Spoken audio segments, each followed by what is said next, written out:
Deep in the valleys of Madhya Pradesh, the village of Berampur survives by a single, rigid set of rules.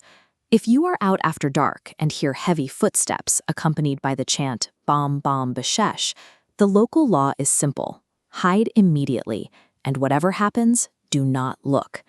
These sounds signal the arrival of the Nishir Molo. Villagers describe them as four towering men with glowing red eyes who march through the night, carrying a heavy wooden coffin on their shoulders. The consequences of curiosity are documented in the local history of Madan, a young man who ignored his father's warnings to stay indoors on a Saturday night.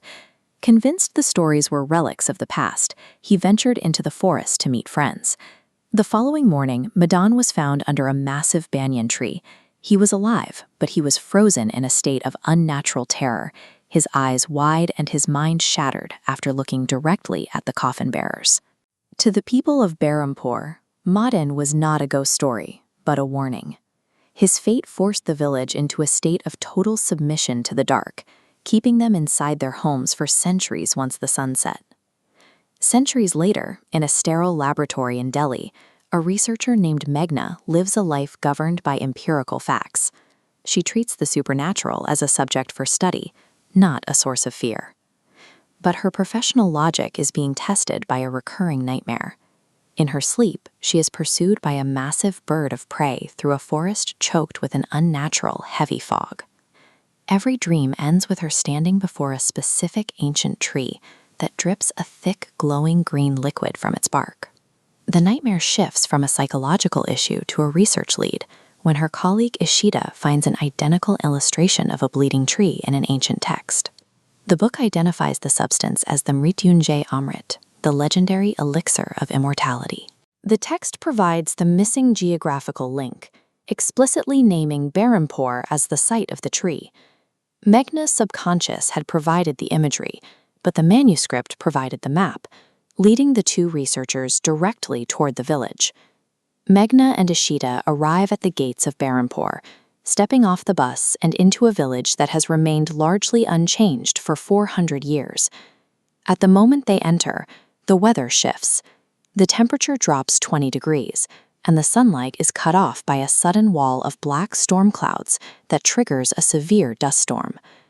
While the two researchers assume the storm is a natural weather event, the villagers respond with immediate panic. They recognize the sudden shift as a sign that the local peace has been broken. In the oral traditions of the elders, inexplicable changes in the atmosphere are recognized as the first stage of a supernatural defense mechanism. Nature is reacting to the presence of something it was designed to keep out. Meghna's arrival in the village acted as a trigger, awakening the ancient entities that had remained dormant since the 17th century. To gain access to the village's secrets, the girls tell the village chief they are conducting an academic survey. He accepts their story and offers them a room in his home. As they prepare their research, the supernatural environment begins to tighten around them. Inside the chief's home, a sacred temple lamp, protected from the wind, suddenly goes out during evening prayers. The village priest views the snuffed flame as a final warning. To him, it signifies that the roaming energy of the Nishir Molo has been disturbed, and a tragedy is imminent. The girls ignore these omens and convince the chief's son, Anuj, to take them to the ruins of the 400-year-old Raj Mahal. They plan to infiltrate the palace at midnight, the exact time the village legends say the forest is most dangerous. This modern disregard for local warnings sets the final stage. By treating the village's active threats as harmless history, they ensure they will be present for the moment the curse fully reactivates. At midnight, the trio fights through the heavy, howling winds of the storm to reach the palace gates.